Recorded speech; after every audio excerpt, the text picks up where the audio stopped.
Hi crafty friends, this is Jen from Katahdin Krafts for the Not Too Shabby shop today. In today's project, I am working with the December subscription box of the month, which is called Sweet Wishes. Every first of the month, the Not Too Shabby shop releases a new box. That means in just a couple of days, there will be a brand new box and it is loaded with lots of goodies. I can't wait for everyone to see it. So far, every box of the month has not disappointed. I would suggest going to the Not Too Shabby shop, which is linked below, and check out the subscription boxes. I have said it in several of my videos before that one of my favorite parts of the box of the month is the paper packs. I love the quality of the paper, the designs. You get 4 of each design, so you don't have to feel guilty when you cut into that first one because you have plenty of them and they're all double-sided. The stamp set that I'm working with today is Birthday Bear. It has this adorable bear that's holding a bouquet of balloons and all the lovely sentiments. I pre-colored this already with just some of my favorite color combinations of Copic markers. I cut out an A2 size card using a wonky die that I had in my stash. I just thought that that gave a nice whimsical feel to this card.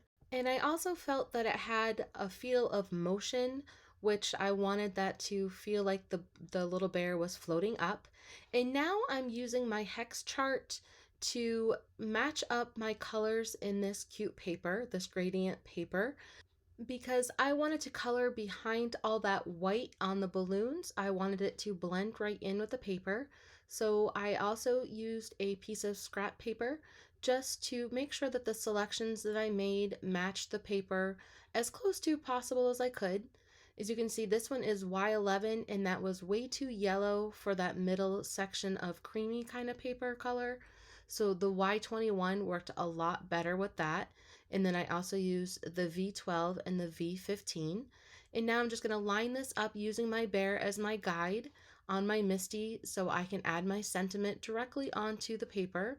And I chose Sending Birthday Wishes because, again, I wanted that whole kind of floaty kind of motion kind of feeling. And I thought sending worked really well with that.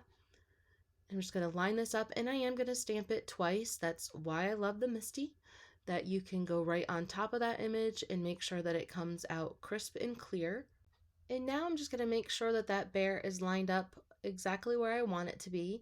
And I'm going to start coloring in that white section using the markers that I selected with my chart.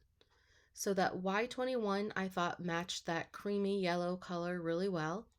I'm going to start there and then I'm going to build it with my purples. And then I'm going to go back to that creamy color again.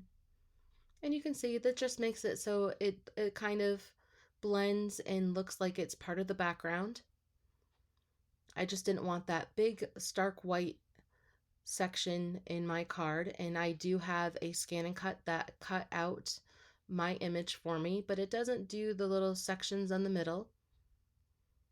And I'm just going to work that until I like the color. And I'm using a little bit of Y23 to make it a little bit darker in that section. And I think that this worked really well. The blend came out perfect in my opinion. And I wanted my bear to have some dimension, so I'm going to use my foam tape and put that on the back and then just pop him up on the card.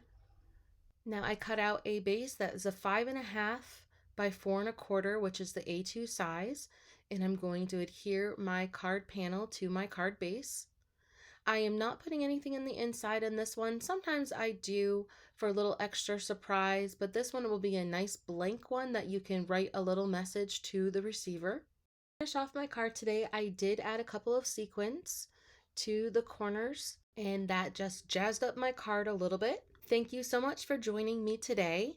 This is my last card of 2021, and I wish everybody a happy new year. Make sure you check in with the Not Too Shabby shop on January 1st to see that new box, or even better yet, go and subscribe now.